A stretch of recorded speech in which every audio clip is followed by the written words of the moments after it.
سلام درنو لیدونکو ستړي مشئ. د طالبانو د ریاست الوزرا د اقتصادي مرستیال ملا عبدالغني برادر اخوند په مشرۍ د دوی د اقتصادي کمیسیون نوبتي غونډه په مرمینه ماڼۍ کې ترسره شوه. د ملا برادر مطبوعاتي دفتر وایي په دې غونډه کې له اجنډا سره سم پر ټاکل شوو موضوعاتو بحث وشو.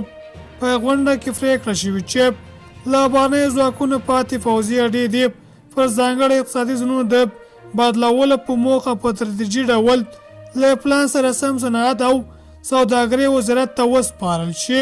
د ملا برادر دفتر وایي په همدې موخه د له یادو اډو څخه یوازې د بلخ او کابل پر هغو ازمایښتي کار پیل شي.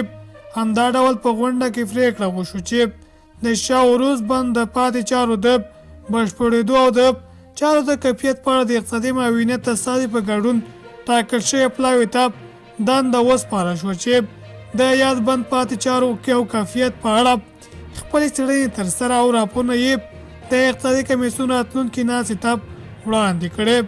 د خبرپاڼې له مخې په غونډه کې پرېکړه وشوه چې د اوسپنې پټلۍ او برېښنا اړونده د لومړیتوبونو په موخه د دې د جلا کمیټې د اوسپنې پټلۍ ادارې په سرپرستي او د اوبو او انرژۍ وزارت په مشرۍ جوړې او د اوسپنې پټلۍ او د برېښنا تولید اړونده هغه پروژې مشخصې کړې چې د افغانستان د داخلي عوایدو فرمټ یې ودانیزې چارې بشپړېدای شي.